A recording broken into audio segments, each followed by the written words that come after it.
Armen, the Europeans meeting today in Paris, the British, the Germans, the French, where the US is joining by video link-up.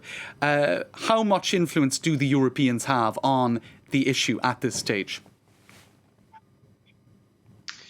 Well, the Europeans have certainly lost credibility in the eyes of Iran. Tehran believes that the Europeans have failed to honour their commitments, and they were also disappointed that the Europeans didn't stand up more to the Trump administration when Donald Trump pulled out of the nuclear deal. The Europeans did put in place a mechanism called INSTEX to try to keep trade going between the EU and Iran, but that hasn't been a roaring success, to be honest, because the trade between the two has declined.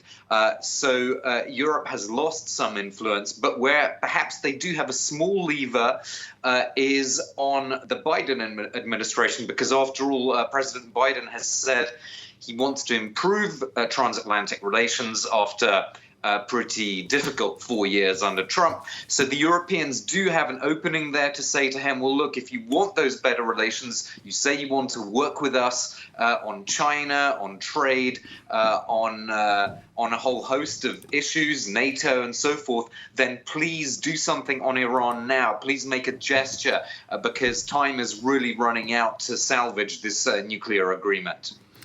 Now, meanwhile, Armen, the Iranians, they've set a deadline of next Tuesday, the 23rd of February, for the US to start reversing sanctions. Tell us more about that lever that they're pulling to exert pressure.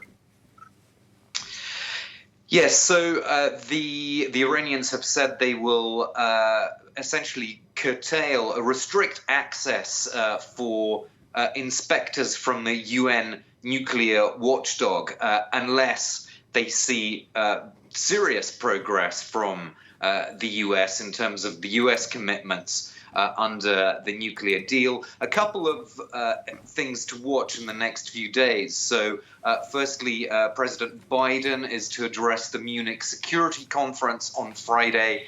What will he say and do on Iran on Friday? That's an important space to watch. Equally, the head of the UN nuclear watchdog is traveling to Tehran this weekend to discuss the future of inspections in Iran. Now, arguably, he will have more room for maneuver if the US signals that it's really going to move on this nuclear issue. I mean, the question again is, how far is Joe Biden actually willing to go? Will he simply make some sort of verbal commitment or declaration, or is he going to take the kind of action that Tehran wants to see in order to perhaps avert that February the 23rd deadline?